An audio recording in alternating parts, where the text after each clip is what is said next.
Je vous invite tous à les relire pour ceux qui l'ont déjà fait. Et ceux qui ne l'ont jamais fait, même si vous n'avez pas la Bible, allez-y sur Internet, téléchargez une Bible et lisez Deutéronome 28. Vous allez vous rendre compte que même certains comportements bizarres qui se trouvent dans votre maison viennent du chapitre 28 de Deutéronome.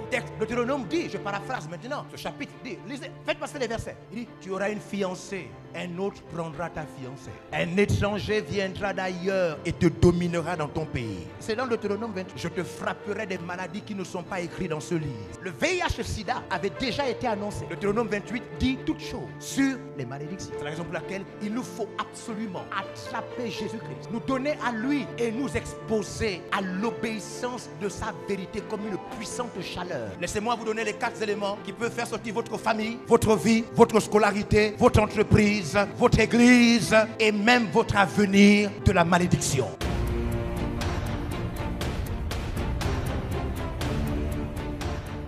Premier élément, pour sortir de la malédiction, il vous faut une puissante décision. C'est pourquoi vous devez comprendre ce que signifie se convertir.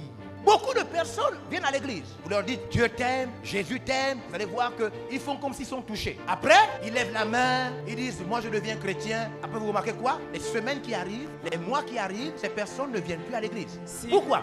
Mais parce qu'elles ont pris une décision, mais une décision faible, amorphe, timide, une fausse décision. Voyez-vous, il y a décision et décision. Quand vous avez pris une décision que rien ne peut changer, la Bible l'appelle une résolution. C'est pourquoi personne ne pourra sauver personne. Chacun est sauvé par la décision qu'il prend dans son cœur. C'est une décision qu'aucun parent, aucun ami, aucune connaissance, aucune influence, aucun lieu, aucune écriture, personne ne peut changer. Quand vous avez rencontré Jésus et qu'il vous a ouvert les yeux, quand vous avez décidé de quitter le monde, il y a tellement de personnes qui viennent ici devant. Ils lèvent les mains, ils disent oh, je deviens maintenant chrétien. Quand ils sortent d'ici, un simple ami, un complice de vol, une simple copine enlève cette décision de son cœur.